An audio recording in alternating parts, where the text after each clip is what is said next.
With Parkinson's, there's one symptom that nobody warns me about, one that hit me out of nowhere. People started asking, Bryce, are you drunk? Are you tired? Are you okay? And I'd say, no, it's just my voice now. My words got softer, sometimes slurred. I'd trail off mid sentence, and on bad days, I couldn't get my voice out at all. It felt like Parkinson's wasn't just stealing my movement, but now it was stealing how I connect with people. So today I want to give you 5 things that Parkinson's does to your voice.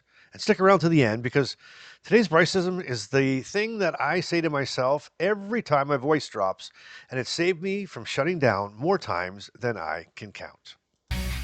Welcome to Living with Parkinson's. The good, the bad, and the reality. Real talk, real life, real community with Bryce Perry. Let's begin. Well, welcome to the channel. I want to thank my loyal viewers for sticking with me and coming through this journey together. And if you're new here, I'm Bryce, and this is Living with Parkinson's, the good, the bad, and the reality.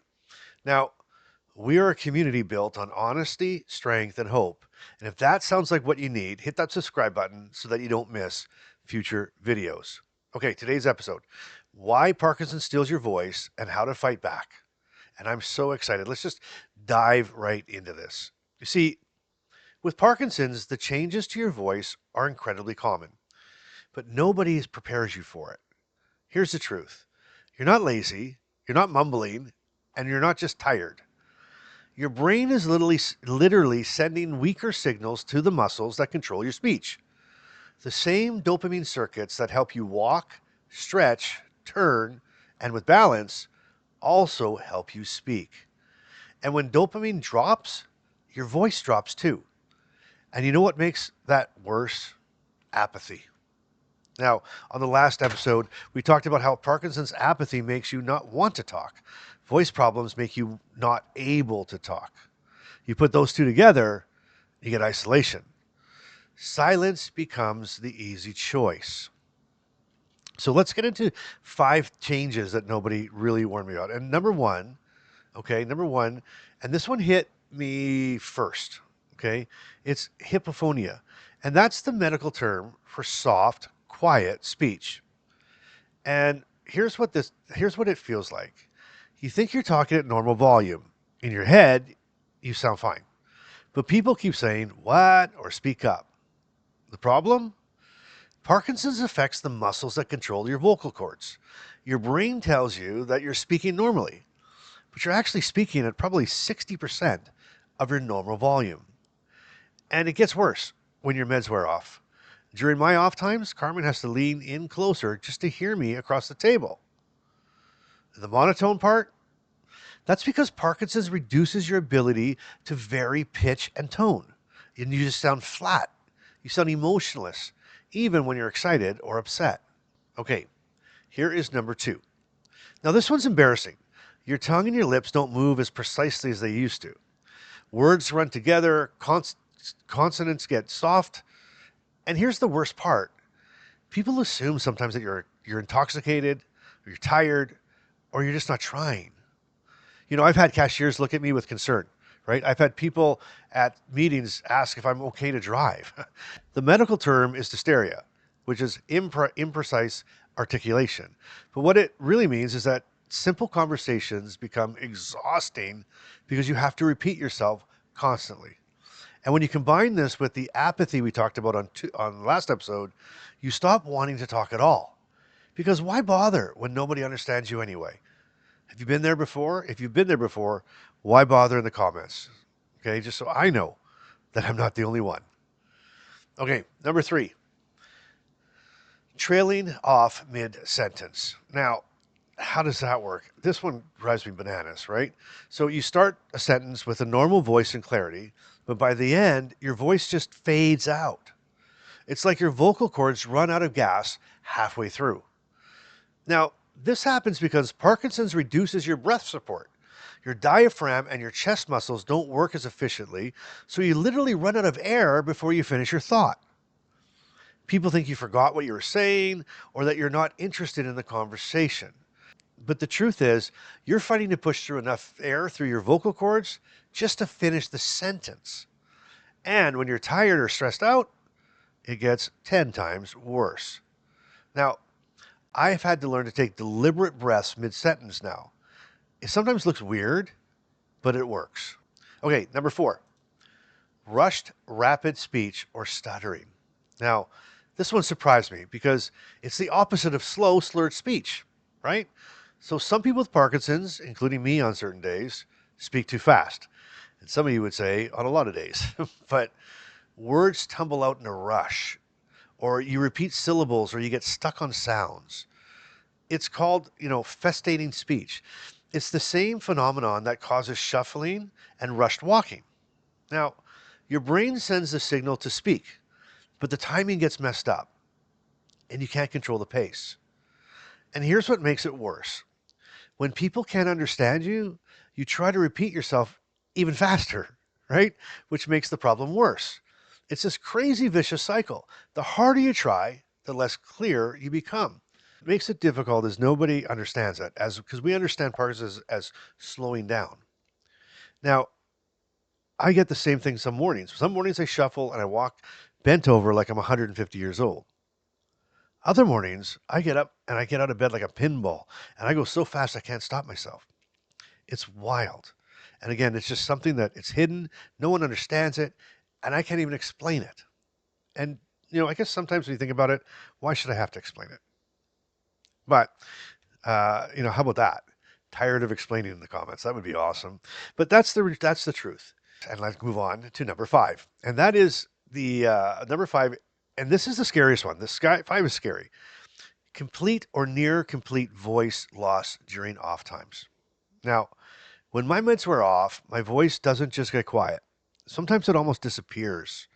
I open my mouth to speak and barely a whisper comes out. My vocal cords feel frozen, just like my legs and my hands freeze. The first time it happened, I panicked. I thought, "Oh my God, am I having a stroke or something? Or is this? I don't know what it was." But it's actually a known Parkinson's symptom called vocal cord hypnobility. Hypnobility. Your vocal cords don't move properly when dopamine levels drop. The solution? Timing your conversations around your medication schedule. Now, sometimes that sounds simple, but it means that you can't have these spontaneous conversations anymore.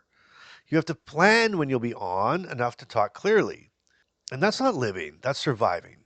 If you are struggling right now with these things that I just talked about, any of those 5 things, let me know in the comments. Like, yeah, I'm dealing with number 1 or number 2 or number 3 or all of the above. Let's start the conversation in the comments. Are you dealing with one of these things? And here is the truth. This is something you can work on and you should work on. So, here are some solutions. And I'm going to be straight with you. There's one therapy that works better than everything else combined. And I've found it as LSVT LOUD, Lee Silverman's voice treatment.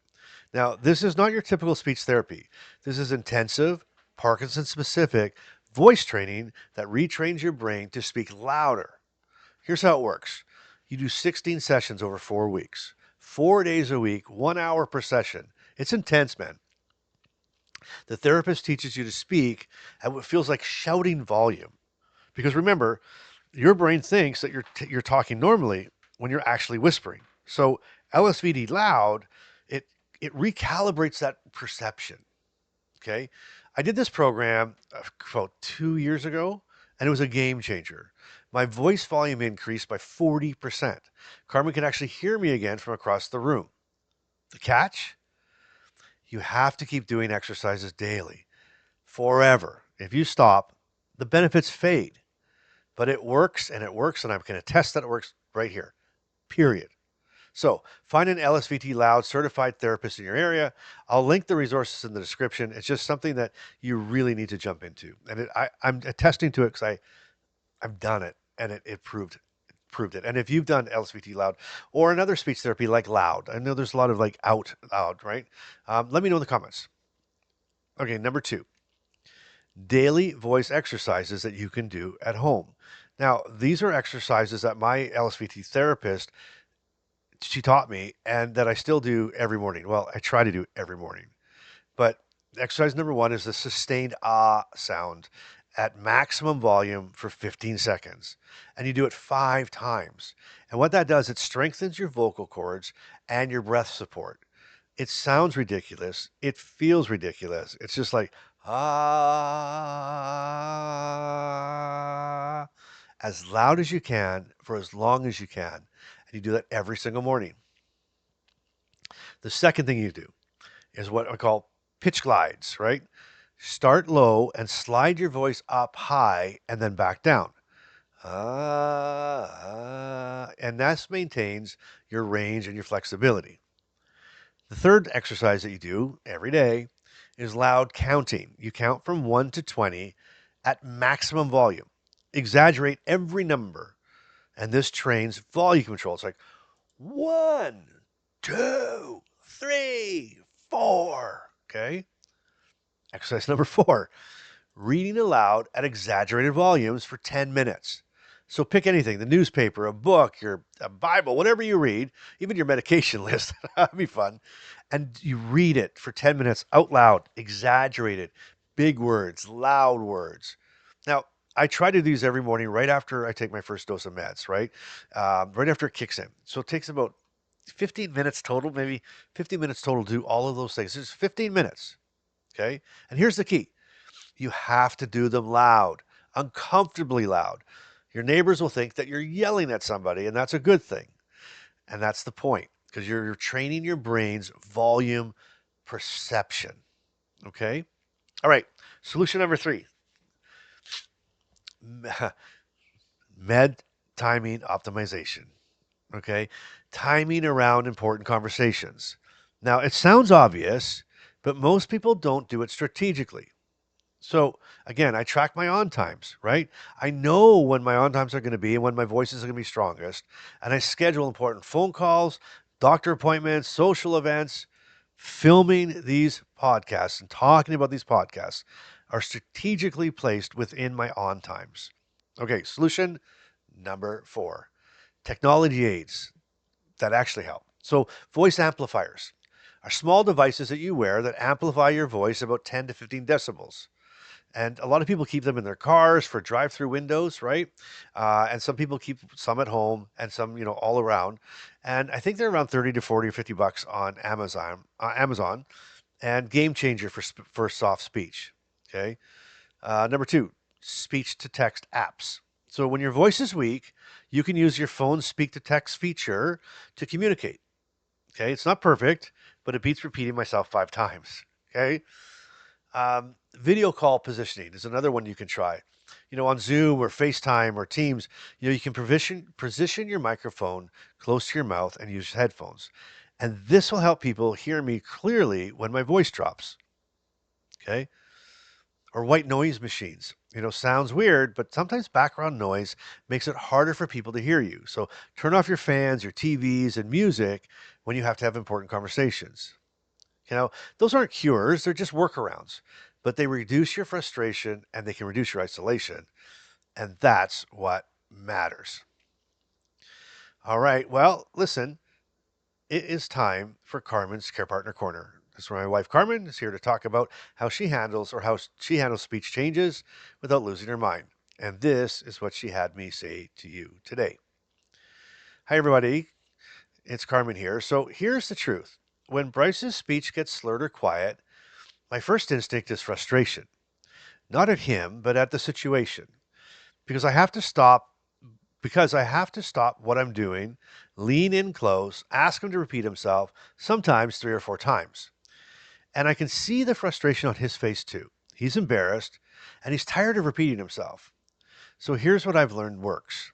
First, don't say what anymore. I say, I didn't catch that, or can you say that again? It's a small change, but it feels less accusatory. Second, I make eye contact and I eliminate distractions. So I turn off the TV, I put down my phone, and I face him. And this shows that I'm fully listening. It shows respect for the effort that he is trying to do and he's trying to communicate. And third, I've learned to read his body language and connects tools, clues. If he's pointing at the fridge and says something I can't understand, I can usually start to figure it out. I don't make him repeat everything. I use common sense first. Fourth, we've developed shorthand for common things. A thumbs up means yes, I'm good. A specific hand gesture may mean I need my meds. Simple signals that bypass speech when his voice is too weak. Fifth, and this is the hardest one, I don't finish his sentences unless he asks me to. It's tempting to jump in and help, but it makes him feel invisible, like his words don't matter. So, wait, even when it's uncomfortable, even when it takes 3 times or 3 tries. And here's what I want other care partners to know: your person is still there. Their thoughts are clear even when their voice isn't. Don't treat them like a child. Don't talk over them or about them like they're not there.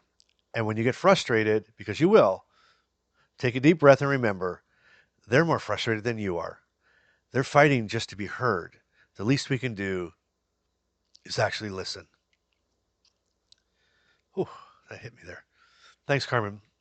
And that patient piece is huge. Now, if you don't have a care partner, you're doing this solo. Let's talk about that. This, right? Because when you're managing without a care partner, speech changes can feel even more isolating. But here are a couple really fast practical strategies that you can implement today. No help required. Number one, voice memo practice. Record yourself speaking every morning using your phone. Play it back, and this gives you objective feedback on your volume and clarity. You can't rely on how you think you sound, but you can hear it in reality. Strategy number two, mirror work. Stand in front of a mirror and practice speaking at exaggerating volumes while watching your mouth's movements. This visual feedback can help you see when you're mumbling or what your facial muscles aren't moving enough. Number three, you can schedule a check-in with friends or family or somebody just to check in, say, "Okay, we're going to talk for 10 minutes every week, and I want you to tell me if I'm speaking loud enough." Okay? And here's number four, that voice amplify investment. It's not a big investment, but it will reduce the temptation to not stop talking or to stop talking and isolate. So the bottom line for solo folks, you have to be intentional about practicing speech every single day. Nobody's going to remind you and nobody's going to push you. But if you don't use your voice, you'll lose it faster. So here's the truth. Parkinson's is trying to steal your voice, your ability to communicate, your connection to the people you love. But you do not have to let it win. Speech therapy works. Daily exercises work. Medication timing works. Technology aids work. You have to commit to fighting back. And if you're feeling isolated right now because people can't understand you, I get it. I've been there and I'm still there some days. But you're not alone. This community gets it and we're fighting the same fight. So drop a comment below and tell me which of these 5 changes hits you the hardest, and let's talk about it. And if this video has helped you, hit that subscribe button because we're dropping new Parkinson's content every Tuesday, Thursday, Saturday, and live on Sundays. All right. Well, thank you for sticking with me through this entire episode. And because of that, you've unlocked your Bryce-ism of the day.